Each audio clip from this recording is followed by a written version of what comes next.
ലോകപ്രശസ്ത വിനോദസഞ്ചാര കേന്ദ്രമായ ബാലിയിലെ കടൽ തീരത്ത് ഇപ്പോൾ മാലിന്യ കൂമ്പാരമാണ്. പ്ലാസ്റ്റിക് കുപ്പികളും മരക്കഷ്ണങ്ങളും നിറഞ്ഞതിനാൽ സുന്ദരമായിരുന്ന കടൽ തീരത്തിലൂടെ നടക്കാൻ സാധിക്കാതെയായിരിക്കുന്നു. മൺസൂൺ കാറ്റും സമുദ്രജല പ്രവാഹവും മാലിന്യം അടിയാൻ കാരണമാകുന്നുവെന്നാണ് റിപ്പോർട്ട്.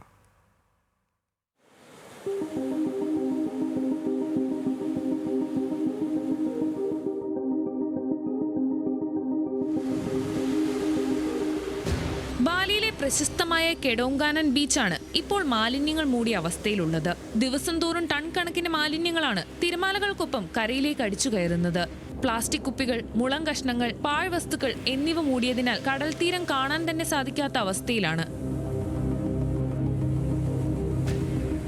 മാലിന്യ കൂമ്പാരം പ്രദേശത്തെ മത്സ്യത്തൊഴിലാളികളുടെ ജീവിതവും ദുസ്സഹമാക്കിയിരിക്കുന്നു. മാലിന്യം കാരണം ബോട്ടുകൾ ഇറക്കാനോ വല വീശാനോ കഴിയാത്ത അവസ്ഥയിലാണ്. മാലിന്യങ്ങൾ നീക്കം ചെയ്യാൻ വേണ്ടി മണിക്കൂറോളം ചെലവഴിക്കേണ്ടി വരുന്നത് ഇവരുടെ തൊഴിലിനെ സാരമായി ബാധിക്കുന്നുണ്ടെന്നാണ് റിപ്പോർട്ടുകൾ.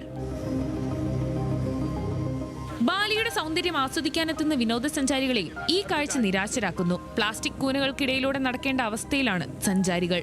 മൺസൂൺ കാറ്റും സമുദ്രജല പ്രവാഹവുമാണ് ഇത്രയധികം മാലിന്യങ്ങൾ കരയിലേക്ക് അടിയാൻ കാരണം. അധികൃതർ ശുചീകരണ പ്രവർത്തനങ്ങൾ നടത്തുന്നുണ്ടെങ്കിലും ഓരോ തിരമാലയ്ക്കൊപ്പവും പുതിയ മാലിന്യങ്ങൾ അടിഞ്ഞുകൂടുന്നത് വലിയ വെല്ലുവിളിയായി തുടരുന്നു. International desk, news Malayalam.